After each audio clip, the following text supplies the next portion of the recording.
महाभारत का एक ऐसा योद्धा भी था जो चाहता तो अकेले पूरा युद्ध खत्म कर सकता था, लेकिन फिर भी उसने एक भी अस्त्र नहीं चलाया। एक ऐसा वीर जिसके पास इतनी शक्ति थी कि देवता भी उससे भय खाने लगे थे। लेकिन युद्ध शुरू होने से पहले ही उसका शीश भगवान श्री कृष्ण को दान करना पड़ा। और सबसे बड़ा रहस्य यह है, आज उसी योद्धा को लोग भगवान खाटू श्याम के रूप में पूजते हैं। राजस्थान के खाटू धाम में लाखों लोग सिर झुकाने आते हैं, क्योंकि माना जाता है कि जो दुनिया से हार जाता है उसे श्याम बाबा संभाल लेते हैं। यह सिर्फ आस्था की कहानी नहीं, यह त्याग, धर्म, वचन और बलिदान की एक ऐसी कथा है जिसने महाभारत का पूरा परिणाम बदल दिया। तो आइए सुनते हैं उस योद्धा की कहानी जिसे दुनिया आज हारे का सहारा कहकर पुकारती है। महाभारत का समय था। कुरुक्षेत्र की धरती पर युद्ध की तैयारी शुरू हो चुकी थी। पांडव और कौरव आमने सामने खड़े थे। हर तरफ भय, क्रोध और विनाश का वातावरण था। लेकिन उसी समय एक ऐसा योद्धा भी था जो इस युद्ध का सबसे बड़ा रूप बदल सकता था। उस वीर का नाम था बार्बरिक। बार्बरिक महाबली भीम के पौत्र और वीर घटोत्कच के पुत्र थे। बचपन से ही उनमें अद्भुत शक्ति थी, लेकिन उनकी सबसे बड़ी ताकत सिर्फ उनके अस्त्र नहीं थे, बल्कि उनका दिया हुआ वचन था। उनकी माता ने उनसे एक प्रतिज्ञा ली थी, तुम हमेशा युद्ध में हारने वाले पक्ष का साथ दोगे। बार्बरिक ने यह वचन स्वीकार कर लिया। उन्हें लगा कि कमजोर का साथ देना ही सच्चा धर्म है। समय बीतता गया। बार्बरिक ने कठोर तपस्या की। उनकी भक्ति से प्रसन्न होकर भगवान शिव ने उन्हें 3 दिव्य बाणों का वरदान दिया।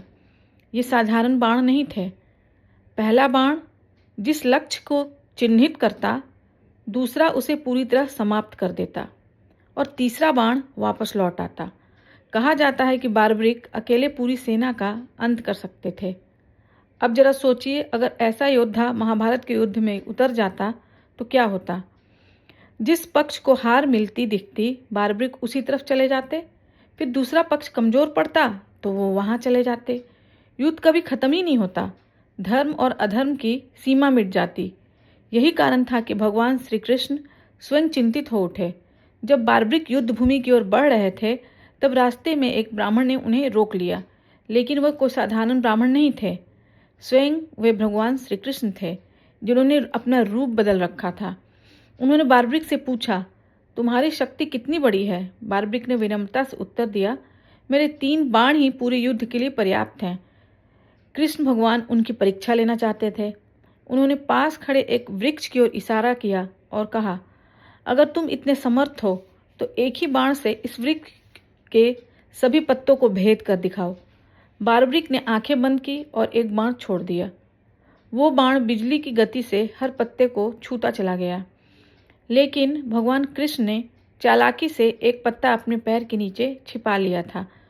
कुछ क्षण बाद वह बाण उनके चरणों के पास आकर घूमने लगा। बार्बरिक मुस्कुराए और बोले, प्रभु, यदि आप अपना चरण हटा लें तो यह पत्ता भी भेद दिया जाएगा।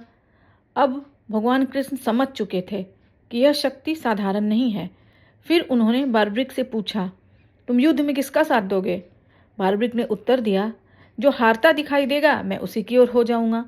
बस यही वह क्षण था जब भगवान कृष्ण को एहसास हुआ कि यदि बार्बरिक युद्ध में उतरे तो महाभारत का उद्देश्य ही बदल जाएगा।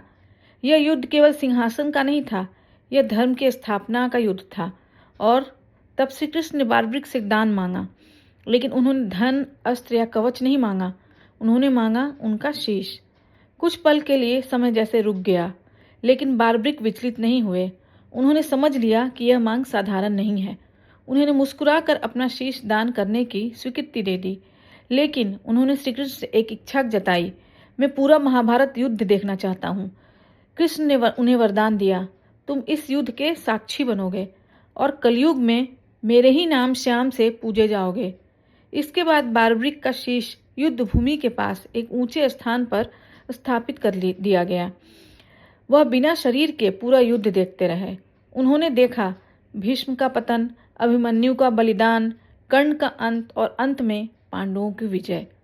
जब युद्ध समाप्त हुआ तब पांडवों में चर्चा होने लगी कि विजय का सबसे बड़ा कारण कौन था। किसी ने अर्जुन का नाम लिया, किसी ने भीम का। तब भगवान कृष्ण बारब्रिक के शीश के पास गए और पूछा, तुमने पूरा युद्ध देखा है? बताओ विजय किसकी वजह से हुई? बारब्रिक ने उत्तर दिया, मैंने युद्ध में केवल आपका सुदर्शन चक्र चलते देखा, बाकी सभी तो केवल माध्यम थे। युद्ध समाप्त हो गया, समय बीतता गया, महाभारत इतिहास बन गया, लेकिन बारब्रिक की कथा लोगों की स्मृतियों में जीवित रही।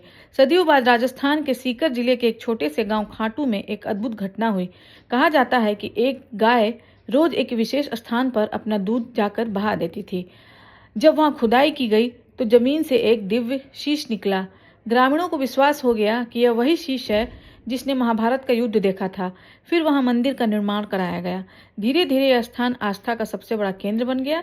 लोग दूर दूर से यहाँ आने लगे। किसी ने यहाँ आकर हिम्मत पाई, किसी ने उम्मीद, तो किसी ने टूटने के बाद जीने की वजह। इसलिए लोग उन्हें कहने लगे हारे का सहारा। आज भी खाटू धाम में लाखों भक्त पहुंचते हैं। कोई धन मांगता है, कोई शांति, कोई अपने दुखों से मुक्ति। लेकिन इस दरबार की सबसे बड़ी बात यह है, यहाँ इंसान अपनी हार लेकर आता है और विश्वास लेकर लौटता है। खाटू श्याम की कहानी हमें यही सिखाती है कि सबसे बड़ी शक्ति युद्ध जीतने में नहीं, बल्कि सही समय पर त्याग करने में होती है। और शायद इसी वजह से आज भी लाखों लोग श्रद्धा से कहते हैं, हारे का सहारा बाबा श्याम हमारा। जय श्री श्याम।